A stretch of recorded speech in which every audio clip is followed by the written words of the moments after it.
Hey there, Internet! It's time for another chapter of The Magic of Oz, Book 13 out of 14 in the Oz series. We are ready for Chapter 8 tonight. I am recording a little bit early because, like I said last night, it's WrestleMania this weekend, and at 8 o'clock I will be watching wrestling. I know that seems weird to some people that I'm a big wrestling fan, but I've watched it since I was a little kid, and I never miss it. It's like my favorite thing, man. I don't know. I probably watch way too much. Like, I figured it up one time, and even without the weeks where there are big shows like WrestleMania, I watch like 12 hours a week, which is probably more than I should. But it's like my favorite thing. I don't know. It's a mindless distraction. I like to have it on in the background while I work. But this weekend's a big one, so I will not be missing that. But I also cannot miss reading a chapter of Oz to my favorite people. Sorry about last night's video. Not sure why it didn't post, but the link is up now. And I will be posting this link about 8 o'clock tonight.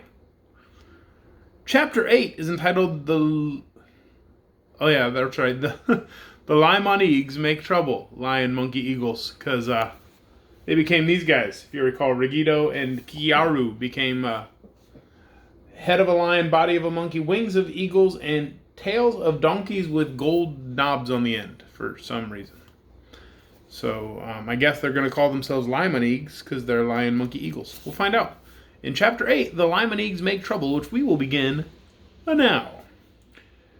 There had been trouble in the forest of Gugu that morning. Cheapo, the wild boar, had bitten off the tail of Arx the giraffe, while the latter had his head among the leaves of a tree, eating his breakfast. Arx kicked with his heels and struck Tirip, the great kangaroo, who had a new baby in her pouch. Aww. Tirip knew it was the wild boar's fault, so she knocked him over with one powerful blow, then ran away to escape Cheapo's sharp tusks. In the chase that followed, a great porcupine struck 50 sharp quills into the bear, and a chimpanzee in a tree threw a cocoa nut at the porcupine that jammed its head into its body. Okay. All of this was against the laws of the forest. And when the excitement was over, Gugu the Leopard King called his royal counselors together to decide how best to punish the offenders.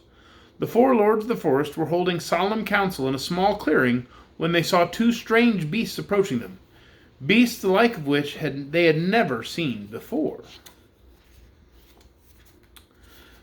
Not one of the four, however, relaxed his dignity or showed by a movement that he was startled. The great leopard crouched at full length upon a fallen tree trunk.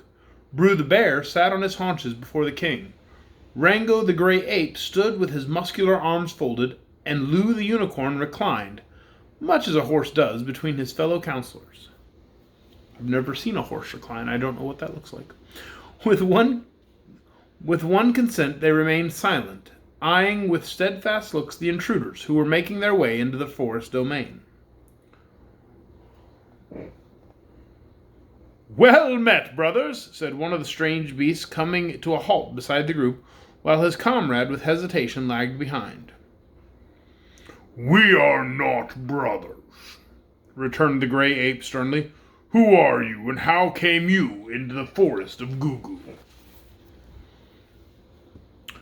"We are two Li-Mon-Eags," said Rigito, inventing the name. "Our home is in the Sky Island, and we've come to Earth to warn the forest beasts the people of Oz are about to make war upon them and enslave them, so that they will become beasts of burden forever after, and obey only the will of their two-legged masters." A low roar of anger arose from the Council of Beasts. "And who's going to do that?" asked Lu the unicorn in a high, squeaky voice, at the same time rising to his feet. "The people of Oz," said Rigito. "But what will we be doing?" inquired the unicorn. "That's what I've come to talk to you about." "We needn't talk. We'll fight the Oz people," screamed the unicorn. "We'll smash them. We'll trample them. We'll gore them. We'll—" "Silence," growled Gugu the king, and Lu obeyed, although still trembling with wrath. The cold, steady gaze of the leopard wandered over the two strange beasts. "The people of Oz," said he, "have not been our friends, nor have they been our enemies. They have let us alone, and we have let them alone. There is no reason for war between us. They have no slaves. They could not use us as slaves if they should conquer us. I think you are telling us lies, you strange Li-Mon-Eags. You mixed-up beast who are neither one thing nor another. On my word, it's the truth, protested the gnome in beast shape. I wouldn't lie for the world. Silence, again growled Gugu the king, and somehow even Ruggedo was abashed and obeyed the edict. What say you, Brew? Asked the king, turning to the great bear, who had until now said nothing. How does the mixed beast know that what he says is true? Asked the bear. Why, I can fly, you know, having wings of an eagle, explained the gnome. I and my comrade yonder, turning to Kiki, flew to a grove at Oz, and we heard the people telling how they will make many ropes to ensnare you beasts, and then they will surround this forest and all other forests and make you prisoners. So we came here to warn you, for being beasts ourselves, although we live in the sky, we consider you friends. The leopard's lip curled and showed his enormous teeth, sharp as needles.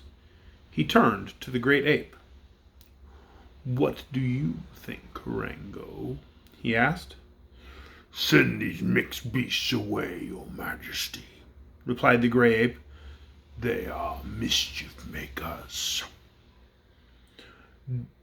Don't do that, cried the unicorn nervously. The stranger said he would tell us what to do. Let them tell us then. Are we not fools not to heed a warning? Gugu the king turned to Ruggedo. Speak, stranger, he commanded. Well, said the gnome, it's this way. The land of Oz is a fine country. The people of Oz have many good things. Houses with soft beds, all sorts of nice tasting food, pretty clothes, lovely jewels, and many other things that beasts know nothing of. Here in the dark forest, the poor beasts have to work hard to get enough to eat and to find a bed to rest in.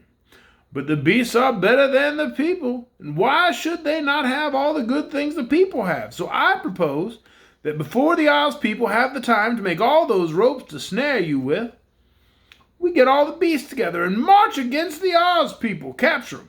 Then the beasts will become the masters and the people their slaves. What good would that do us? Asked Brew the bear. Save you from slavery for one thing, and you could enjoy all the fine things the Oz people have. Beasts wouldn't know what to do with the things people have, said the gray ape. But this is only part of my plan, insisted the gnome. Listen to the rest of it. We two Li-Mon-Eags are powerful magicians. When you've conquered the Oz people, we'll transform them all into beasts. Send them into the forest to live, and we will transform all the beasts into people. And they can enjoy all the wonderful delights of the Emerald City. For a moment, no beast spoke. Then the king said, Prove it. Prove what? Asked Ruggedo. Prove you can transform us. If you are a magician, transform the unicorn into a man. Then we will believe you. If you fail, we will destroy you. All right, said the gnome, but I'm tired, so I'll let my comrade make the transformation. Kikiaru had stood back from the circle, but he had heard all that was said. He now realized that he must make good Ruggedo's boast, so he retreated to the edge of the forest clearing and whispered the magic word.